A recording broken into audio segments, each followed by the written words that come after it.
ரொம்ப வருஷத்துக்கு அப்புறம் நான் படித்த அதே காலேஜுக்கு மறுபடியும் போகிறதுக்கு ஒரு சான்ஸ் கிடச்சிது. நான் ஆஃபீஸ்க்கு வண்டியில் போயிட்டுருக்கும்போது என்னையே அறியாமல் ஒரு இடத்த பார்த்துட்டு வண்டியை ஸ்லோ பண்ணுறேன். அது ஏன்னு எனக்கே தெரியல.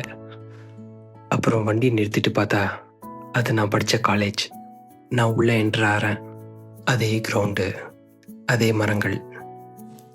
ஆனால் பெஞ்செல்லாம் கொஞ்சம் பழசாக இருந்தது. அப்படியே நடந்து போயிட்டுருக்கும்போது ஒரு விசில் சவுண்டு. திரும்பி பார்த்தா அந்த கேட்டுக்கு பக்கத்தில் அதே சேரு, அதே யூனிஃபார்ம், அதே பொசிஷனில் அதே வாட்ச்மேன் உட்காந்துட்ருக்காரு.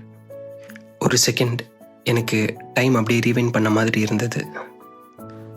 அந்த வாட்ச்மேன் என்னை பார்த்துட்டு கிட்டக்க வர வர வர அவர் முகத்தில் ஒரு ஸ்மைல் மட்டும் தெரிஞ்சது.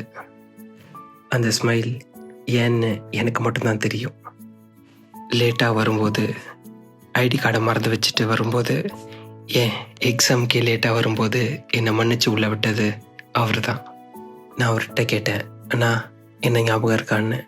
வாட்ச்மேன் அண்ணா என்னை மேலேருந்து கீழே ஒரு தடவை பார்த்தாரு. ஒரு செகண்ட் பாஸ். அப்புறம் சொல்கிறாரு, உன் முகம் மாறல, ஆனால் ஆள் தான் மாறிட்ட அப்படின்னு சொன்னார்.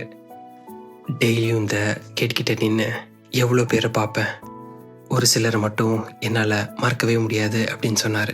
எனக்கு மறுபடியும் அவரை பார்த்ததில் அவ்வளவு சந்தோஷம்.